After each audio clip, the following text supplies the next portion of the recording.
Hi there, my name is Gavin Valadares. Thank you for listening to my speech today. I'm going to be talking to you guys about the musical career of Dave Grohl. Do you like the band Nirvana or the band the Foo Fighters? Some people might say no to this question, but undoubtedly you've heard of Nirvana and you've heard of the Foo Fighters. Dave Grohl played an influential part in the rise and the success of both of these bands, and many skilled musicians around the world agree on his success. So far, Dave Grohl has already had a 35-year career, and he's still going strong. He has had huge hits like Smells Like Teen Spirit, which was a massive breakthrough for the grunge world that he released with the band Nirvana, and the song Learn to Fly, which was a huge hit from his band the Foo Fighters. Grohl inspires many of the next generation musicians and is known to be in contact with several young up-and-coming players as well. Grohl got his first big start with the band Nirvana, which was initially formed of Chris Novoselic, Kurt Cobain, and Chad Channing. In the year 1990, Chad Channing either left the band or was kicked out. We're not completely sure. This is according to nirvanafandom.com.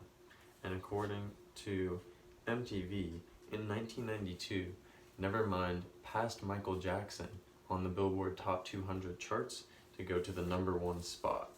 This was only 2 years after Grohl had joined in 1990 that the band had gotten up and traveled to California to Sound City Studios to record this album, and it went #1, even over Michael Jackson.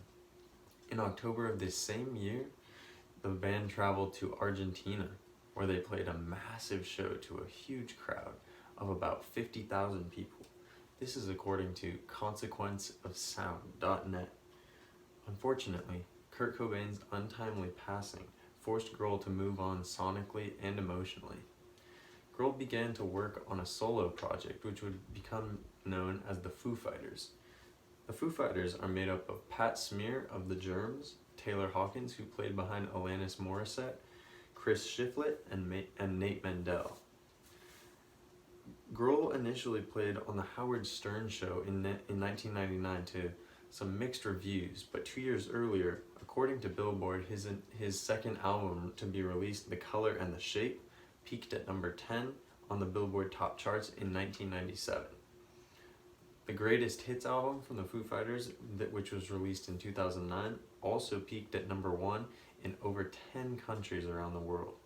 And a huge accomplishment of the Foo Fighters was that they were arguably the band to play the biggest show ever.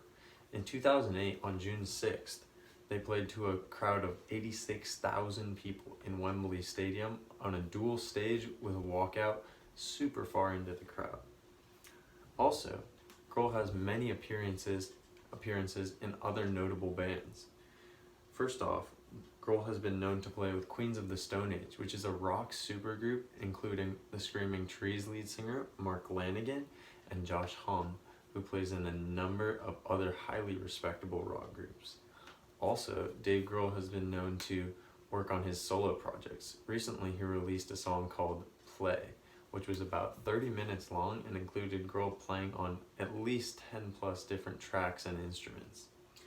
Overall, Dave Grohl has had an impressive career with undeniable musical work. He leaves behind a giant legacy and some very big shoes to fill for the next generation's musicians. However, he is a great musician, a great role model, and he's a big influence on many of the up-and-coming musicians. My name is Gavin Valadares. Thank you for listening to my speech.